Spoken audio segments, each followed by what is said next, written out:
ဒီနေ့မှာတော့ YouTube မှာ channel တစ်ခုစလုပ်ဖို့စိတ်ကူးထားတဲ့ယောက်ျားလေးတွေအတွက်အသုံးဝင်မဲ့ channel idea တွေကိုပြောပြပေးသွားပါမယ်။ Digital Nomad တယောက်ဖြစ်ဖို့အကောင်းဆုံးနည်းလမ်းတွေတစ်ခုက YouTube channel ထောင်တာပဲဖြစ်ပါတယ်။ YouTube မှာ channel တစ်ခုစလုပ်ပြီဆိုရင်ရေရှည်အတွက်စဉ်းစားဖို့ကအရေးကြီးပါတယ်။ကိုတကယ်ဝါသနာပါတဲ့အကြောင်းအရာကိုပဲရွေးချယ်ပြီးဒီဇိုင်းမမတ်လုပ်သွားသင့်ပါတယ်။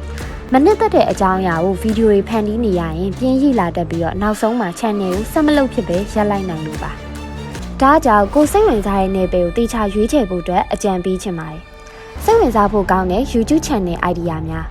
ဒီအောက်မှာပြောပြမယ့် idea တွေကကိုတကယ်ဝါသနာပါပြီးလောက်ကင်နိုင်တဲ့နယ်ပယ်ကြီးဖြစ်ပါတယ်။နံပါတ်1သမိုင်းအကြောင်းအရာများ history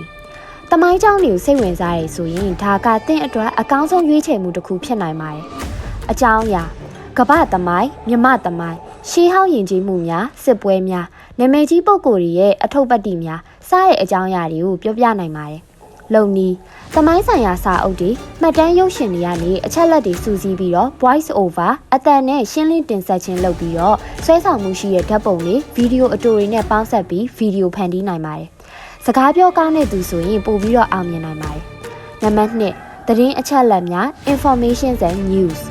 နေ့စဉ်ဖြစ်ပျက်နေတဲ့ကမ္ဘာအရေးအခင်းတွေထူးခြားတဲ့ဖြစ်ရပ်မှန်တွေဒါမှမဟုတ်ဟာတာဖြစ်ရပ်မှန်တွေကိုစိတ်ဝင်စားရင်ဒီ channel ကတင်အတွက်ပါပဲအကြောင်းအရာနိုင်ငံတကာသတင်းများနည်းပညာသတင်းများကမ္ဘာထူးခြားဖြစ်စဉ်များဟာတာဖြစ်ရပ်မှန်များထူးဆန်းထွေလာအကြောင်းအရာများစတာတွေကိုတင်ဆက်နိုင်ပါတယ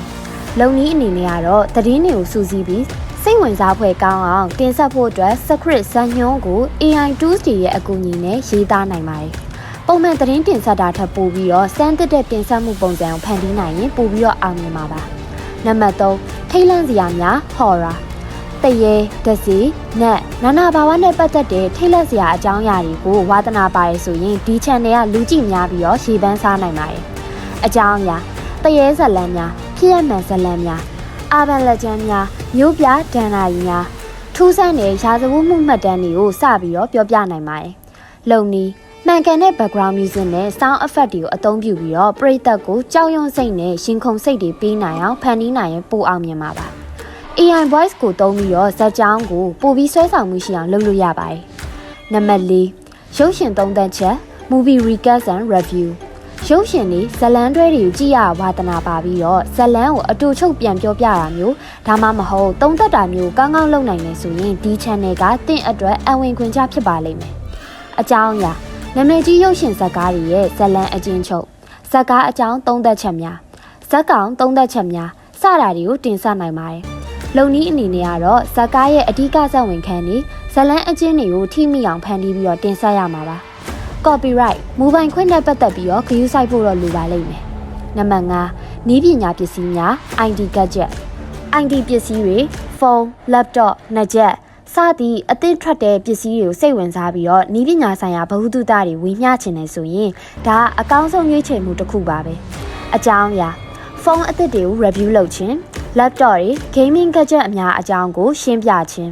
နည်းပညာသတင်းများစတာတွေကိုတင်ဆက်နိုင်ပါတယ်လုံနည်းအနေနဲ့ကတော့ပစ္စည်းအသစ်တွေရဲ့အားသာချက်အားနည်းချက်တွေကိုပွင့်ပွင့်လင်းလင်းပြောပြခြင်းဈေးနှုန်းတွေကိုရှင်းပြခြင်းစတာတွေကပရိသတ်ကိုဆွဲဆောင်နိုင်ပါတယ်နည်းပညာသုံးသပ်ချက်တွေအပြင် how to video တွေကိုလည်းလုပ်လို့ရပါတယ်နံပါတ်6နေထိုင်မှုပုံစံ lifestyle ကိုယ့်ရဲ့နေ့စဉ်ဘဝနေထိုင်မှုပုံစံကိုဗီဒီယိုရိုက်ပြီးတော့သူများတွေကိုမျှဝေတာမျိုးပါအကြောင်းအရာတနေ့တာလှုပ်ဆောင်တဲ့အကြောင်းအရာများ vlog ကျမ်းမာရေးအတွက်လေ့ကျင့်ခန်းလုပ်ခြင်းခရီးသွားခြင်းအစားအသောက်စားတောက်ခြင်းစတဲ့အကြောင်းအရာတွေကိုဗီဒီယိုဖန်တီးနိုင်ပါတယ်လုံနည်းအနေနဲ့ကတော့ကိုယ့်ရဲ့နေ့စဉ်လှုပ်ရှားမှုတွေကိုမှတ်တမ်းတင်ရိုက်ကူးပြီးတော့နောက်ခံ music ကောင်းကောင်းထည့်ပြီး edit လုပ်နိုင်ပါတယ်ပရိသတ်နဲ့အပြန်အလှန်ဆက်သွယ်နိုင်အောင်အမေးဖြေဗီဒီယိုတွေကိုလည်းလုပ်လို့ရပါတယ်။ Digital Nomad ဘဝကိုပိုင်ဆိုင်ခြင်း YouTube ကနေဝင်ငွေရှာတာကအချိန်နဲ့နေရာမရွေးလုပ်လို့ရတဲ့အတွက်ကိုလိုချင်တဲ့ Digital Nomad ဘဝကိုပိုင်ဆိုင်ဖို့အကောင်းဆုံးအခွင့်အရေးဖြစ်လာပါတယ်။နေ့စဉ်ဗီဒီယိုတွေကို idea စဉ်းစားပြီးတော့အလုပ်လုပ်မယ်။ညနေပိုင်းဆိုခရီးတွေထွက်ရင်လည်းနေရာအသစ်တွေကိုလဲပတ်မယ်။ကိုအိတ်နေတဲ့အချိန်မှတော့မှကဘာအနှက်ကပရိသတ်တွေကကိုဗီဒီယိုတွေကြည့်နေကြတာမို့လို့ပိုက်ဆံတွေဝင်နေတာမျိုးပေါ့။တလကိုဒေါ်လာတောင်းချီရတဲ့အခါမှာကိုလိုချင်တဲ့လွတ်လပ်တဲ့ဘဝမျိုးတကယ်ပိုင်ဆိုင်လာပါလိမ့်မယ်။ဒီဗီဒီယိုလေးကနေသင်ခန်းစာတစ်ခုခုရမယ်လို့မျှော်လင့်ပါတယ်။ဒီလိုမျိုးစိတ်ဝင်စားစရာကောင်းတဲ့ဗီဒီယိုတွေကိုအမြဲတမ်းတင်ပေးနေမှာဖြစ်လို့ကျမရဲ့ channel လေးကို subscribe လုပ်ထားဖို့လည်းမမေ့ပါနဲ့နော်။ နောက်ထပ်ဗီဒီယိုတွေမှာအသုံးဝင်တဲ့အကြောင်းအရာလေးအများကြီးထပ်တင်ပေးသွားမှာပါဒီဗီဒီယိုလေးကိုလည်း like and share လေးလုပ်ပေးဖို့အတွက်တောင်းဆိုပါရစေအားလုံးကျေးဇူးတင်ပါတယ်